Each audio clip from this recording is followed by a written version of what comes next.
ಜೈ ವಾರಾಹಿ ಮಾತಾ. ಈ ಕಥೆಯನ್ನು ಕೇಳಿ. ಸೂರ್ಯ ಉದಯಿಸುವ ಹೊತ್ತಿಗೆ ನಿಮ್ಮ ಜೀವನದಲ್ಲಿ ಒಂದು ಪವಾಡ ಸಂಭವಿಸುತ್ತೆ.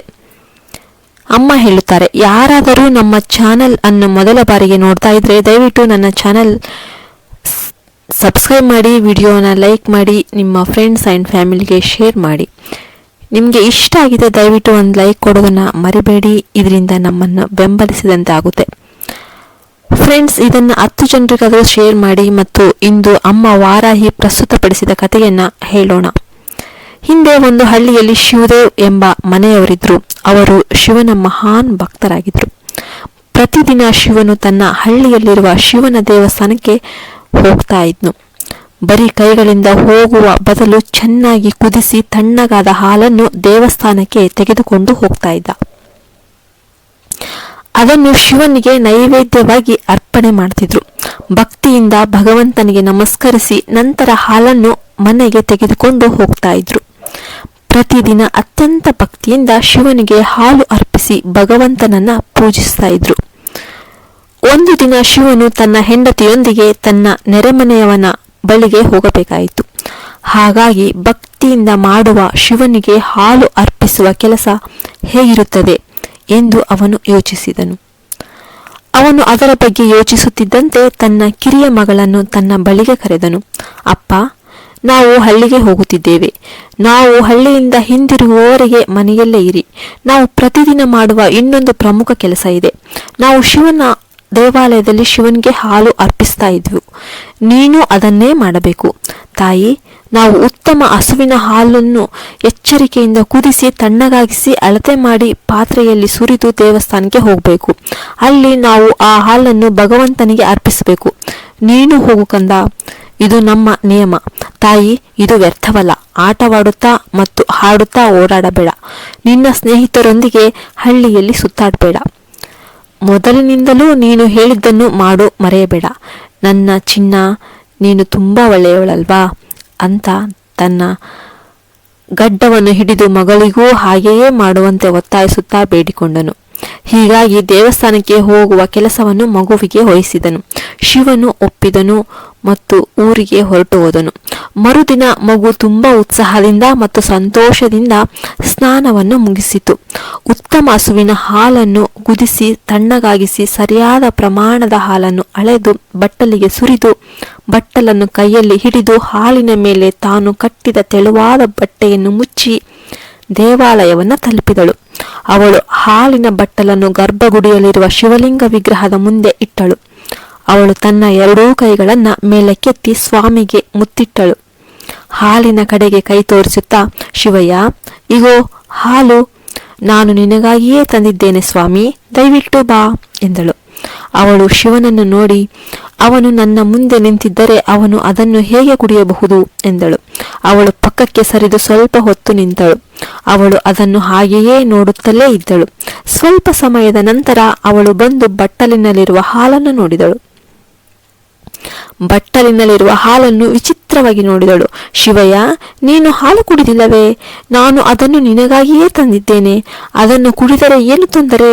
ಹಾಲು ಇನ್ನೂ ಇದೆ ನೋಡು, ಅದನ್ನು ಕುಡಿಯಿರಿ ಸ್ವಾಮಿ, ಅದನ್ನು ಕುಡಿಯಿರಿ, ಅದನ್ನು ಕುಡಿಯಿರಿ. ಅವಳು ಶಿವನನ್ನು ನೋಡಿ, ಓ ಶಿವಯ್ಯ, ನೀನು ಕುಡಿಯಲು ಸಾಧ್ಯವಿಲ್ಲ, ಪುಟ್ಟ ಮಗು ಎಂದಳು. ಮಗು ಚಿಂತೆ ಮಾಡಲು ಪ್ರಾರಂಭ ಮಾಡಿತು.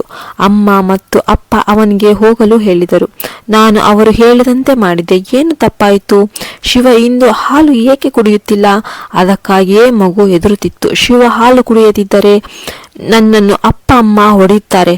ಅವನು ಶಿವನನ್ನು ಕರುಣೆಯಿಂದ ನೋಡಿ, ನೀನು ಹಾಲು ಏಕೆ ಕುಡಿತಾ ಇಲ್ಲ? ನೀನು ಏಕೆ ಹಾಲು ಕುಡಿತಾ ಇಲ್ಲ? ಲಿಂಗಮೂರ್ತಿ ಹೇಳು ಅಂತ ಕೇಳಲು ಪ್ರಾರಂಭಿಸಿದಳು. ಹಾಲು ಸರಿಯಾಗಿ ಕುದಿಸಿಲ್ವೇ? ರುಚಿಯಾಗಿಲ್ವೇ? ಅದು ಶುದ್ಧ ಹಾಲು ಎಂದು ನೀವು ಭಾವಿಸ್ತೀರಾ? ಅದು ತುಂಬ ವಾಸನೆ ಇದೆಯಾ? ಹೊಗೆಯ ವಾಸನೆ ಇದೆಯಾ? ನಾನು ನೀರು ಜಾಸ್ತಿ ಸೇರಿಸಿದ್ದೇನಾ?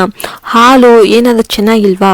ಇದೇನು ಹಸಿಯಾಗಿದೆಯಾ ಅಥವಾ ಏನಾದರೂ ತಣ್ಣಗಾಗಿದೆಯಾ? ಏನಾಗಿದೆ ಅಂತ ಆಶ್ಚರ್ಯ ಪಡ್ತಾ ಇದ್ಲು. ನಾನು ಅದನ್ನು ಹಾಕಿಕೊಂಡಿದ್ದೇನೆ ಸ್ವಾಮಿ, ನಾನು ಆದಷ್ಟು ಮಾಡಿದ್ದೇನೆ.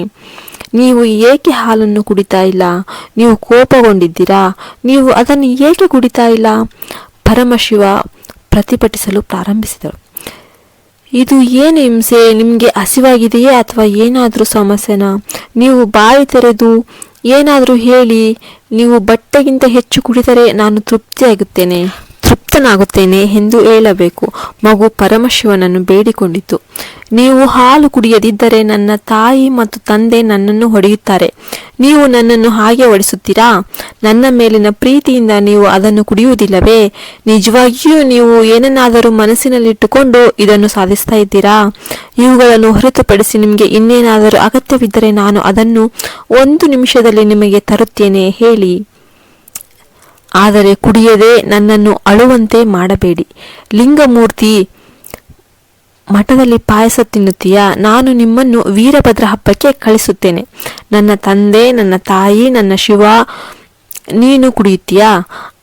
ಅನ್ನ ತಿನ್ನಲು ನಿರಾಕರಿಸಿದ ತಮ್ಮನನ್ನು ಅವರ ತಾಯಿ ಹೇಗೆ ಸಮಾಧಾನ ಪಡಿಸುತ್ತಿದ್ದರು ಎಂಬುದನ್ನು ನೆನಪಿ ಮಾಡಿಕೊಳ್ಳುತ್ತಾ ಅವಳು ಅಳುತ್ತಲೇ ಮುಗ್ಧತೆಯನ್ನು ನೋಡಿ ನಕ್ಕನು. ಆದರೆ ಏನನ್ನೂ ಹೇಳಲಿಲ್ಲ. ಅವಳು ಇನ್ನೇನು ಮಾತನಾಡುತ್ತಾಳೆಂದು ನೋಡಲು ಅವನು ಕಾತುರಾಗಿ ನೋಡುತ್ತಾ ಇದ್ದನು. ಮಗು ಭಕ್ತಿಗೆ ಬಲಿಯಾಗುತ್ತದೆಯೇ ಎಂದು ಅವನು ಪರೀಕ್ಷಿಸುತ್ತಿದ್ದನು. ಮಗು ಕೆಳಗೆ ಬಿದ್ದು ಹೊರಳಾಡಲು ಪ್ರಾರಂಭಿಸಿತು. ಆ ಶಿವನು ಬೆಲ್ಲವನ್ನು ಹೊಡೆದು ಹಾಲು ಕುಡಿಯಲು ಪ್ರಾರಂಭಿಸಿದನು. ನನ್ನ ತಂದೆ ಕಲ್ಲಿನಂತೆ, ಅವನು ಬಂದರೆ ನನಗೆ ಕೋಪ ತರಿಸುತ್ತಾನೆ ಎಂದು ಅವಳು ಅಳುತ್ತಲೇ ಇದ್ದಳು.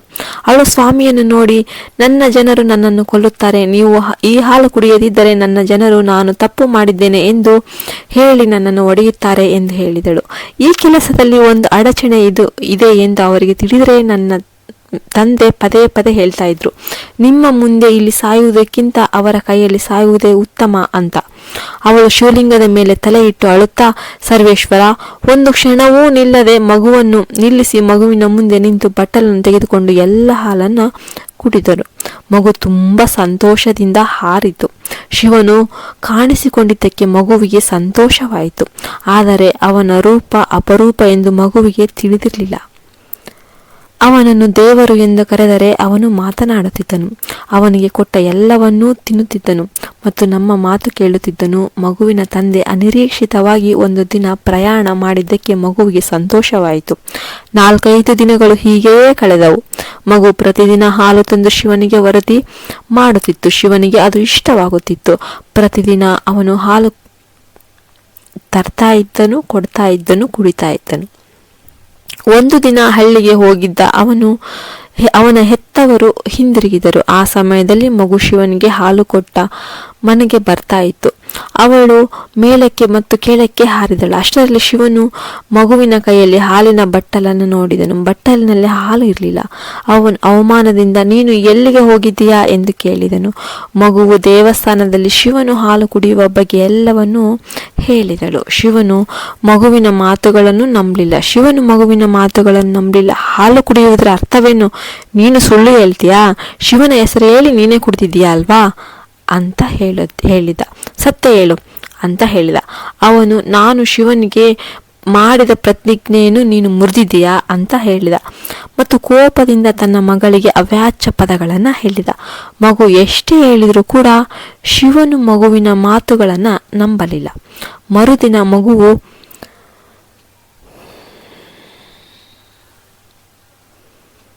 ಅವರು ಭಗವಂತನ ದೇವಸ್ಥಾನಕ್ಕೆ ಹೋದರು.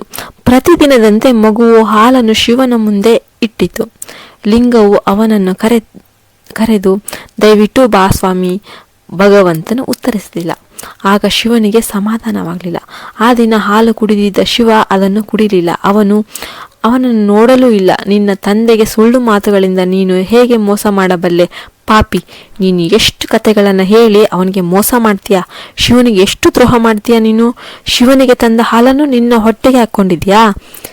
ನಿನ್ನ ಕೆಲಸಗಳನ್ನು ನಾನು ನಂಬ್ತೇನಂತ ತಿಳ್ಕೊಂಡಿದ್ಯಾ? ನೀನು ಎಷ್ಟು ನಾಟಕ ಆಡ್ತೀಯಾ? ನಾನು ನಿನ್ನನ್ನು ಒಬ್ಬಂಟಿಯಾಗಿ ಬಿಡುವುದಿಲ್ಲ. ನಿನ್ನ ಹೊಟ್ಟೆಯನ್ನು ಹರಿದು ಹಾಕುತ್ತೇನೆ ಅಂತ ತಂದೆ ಕೋಪದಿಂದ ಮಗುವಿನ ಮೇಲೆ ದಾಳಿ ಮಾಡಿದನು. ಅವಳು ಭಯಭೀತಳಾದಳು ಮತ್ತು ಎಲ್ಲಿಗೆ ಹೋಗಬೇಕೆಂದು ತಿಳಿಯಲಿಲ್ಲ. ಅವಳು, ಹಾ ಲಿಂಗ, ಹಾ ಸ್ವಾಮಿ, ಹಾ ಶಿವ ಅಂತ ಜೋರಾಗಿ ಕೂಗಿದಳು ಮತ್ತು ಲಿಂಗವನ್ನು ಬಿಗಿಯಾಗಿ ಹಿಡಿದುಕೊಂಡಳು. ಇಗೋ ನಾನಿದ್ದೇನೆ ಎಂದು ಹೇಳಿದಳು. ಭಯಪಡಬೇಡ, ಮಹಾಶಿವನು ಪ್ರತ್ಯಕ್ಷನಾದನು. ಕರುಣೆಯಿಂದ ಮಗುವನ್ನು ಎತ್ತಿಕೊಂಡನು. ತನ್ನ ಎದೆಯನ್ನು ತೆರೆದನು. ಮಗು ಅದನ್ನು ಪ್ರವೇಶಿಸಿತು. ತಂದೆ ಹಿಂಬಾಲಿಸಿ ಮಗುವಿನ ಕೂದಲನ್ನು ಹಿಡಿದು ಯುವತಿಯರ ಬಳಿಗೆ ಎಳೆಯಲು ಹೊರಟನು. ಮಗು ಈಗಾಗಲೇ ಶಿವನಲ್ಲಿ ವಿಲೀನವಾಗಿತ್ತು. ತಕ್ಷಣ ಆ ದೈವಿಕ ಲಿಂಗ ಕಣ್ಮರೆಯಾಯಿತು. ಮಗು ತುಂಬಾ ನಿಶ್ಚಲವಾಗಿತ್ತು. ಮಗುವಿನ ಭಕ್ತಿ ಮತ್ತು ಮುಗ್ಧತೆ ಶಿವನನ್ನ ಮೆಚ್ಚಿಸಿತು. ಅದಕ್ಕಾಗಿಯೇ ಅವನು ತನ್ನ ತಂದೆಯದ್ದಲ್ಲ, ತನ್ನದೇ ಆದದ್ದನ್ನು ಆರಿಸಿಕೊಂಡನು. ಅವನು ತನ್ನ ಮಗಳನ್ನು ಆ ಮಗುವಿಗೆ ಕೊಟ್ಟು ಅವಳನ್ನು ಅವನೊಂದಿಗೆ ಒಂದುಗೂಡಿಸಿದನು. ಇದಕ್ಕಿಂತ ದೊಡ್ಡ ಪುರಾವೆ ಇನ್ನೊಂದೆಲ್ಲಿದೆ? ಅಂದಿನಿಂದ ಆ ಮಗುವನ್ನು ಗೋಡಗುಚಿ ಎಂಬ ಹೆಸರಿನಿಂದ ಹೊಗಳಲಾಗಿದೆ. ಶಿವನ ಕೃಪೆ ಮತ್ತು ಪಾರ್ವತಿ ದೇವಿಯ ಕೃಪೆಯಿಂದ ಈ ಕಥೆಯನ್ನು ಕೇಳುವ ಯಾರಾದರೂ ನಿಮ್ಮ ಆಸೆ ಖಂಡಿತವಾಗಿಯೂ ಈಡೇರುತ್ತೆ. ನಿಮ್ಮ ಜೀವನದಲ್ಲಿಯೂ ಸಹ ದೊಡ್ಡ ಬದಲಾವಣೆಗಳು ಬರುತ್ತವೆ. ಶಿವನ ಕೃಪೆಯಿಂದ ನಿಮ್ಮ ಆಸೆ ಖಂಡಿತವಾಗಿಯೂ ಈಡೇರುತ್ತೆ. ಈ ಕಥೆಯನ್ನು ಕೇಳುವ ಎಲ್ಲರಿಗೂ ಒಳ್ಳೆಯ ಫಲಿತಾಂಶಗಳು ಸಿಗುತ್ತವೆ. ಈ ಕಥೆ ನಿಮಗೆಲ್ಲರಿಗೂ ಇಷ್ಟವಾಯಿತು ಎಂದು ನಾನು ಭಾವಿಸುತ್ತೇನೆ. ನಿಮಗೆ ಇಷ್ಟವಾದರೆ ಫ್ರೆಂಡ್ಸ್, ಇದನ್ನು ನೀವು ನಿಮ್ಮ ಫ್ರೆಂಡ್ಸ್ ಆ್ಯಂಡ್ ಫ್ಯಾಮಿಲಿ ಜೊತೆ ಶೇರ್ ಮಾಡಿ. ನಮ್ಮ ಚಾನಲನ್ನು ಫಸ್ಟ್ ಟೈಮ್ ನೋಡ್ತಿರೋರು ಸಬ್ಸ್ಕ್ರೈಬ್ ಮಾಡಿ, ಪಕ್ಕದಲ್ಲಿರುವ ಬೆಲ್ಲೈಕನ್ನು ಪ್ರೆಸ್ ಮಾಡಿ. ನಿಮಗೆ ವಿಡಿಯೋ ಇಷ್ಟ ಆಯಿತು ಅಂದರೆ ದಯವಿಟ್ಟು ಒಂದು ಲೈಕ್ ಮಾಡೋದನ್ನು ಮರಿಬೇಡಿ. ಜೈ ವಾರಾಹಿ ಮಾತೆ, ಸರ್ವೇ ಜನೋ ಸುಖಿನೋ ಭವಂತು. ಜೈ ವಾರಾಹಿ ಮಾತೆ. ಜೈ ಹಿಂದ್, ಜೈ ಭಾರತ್ ಮಾತೆ.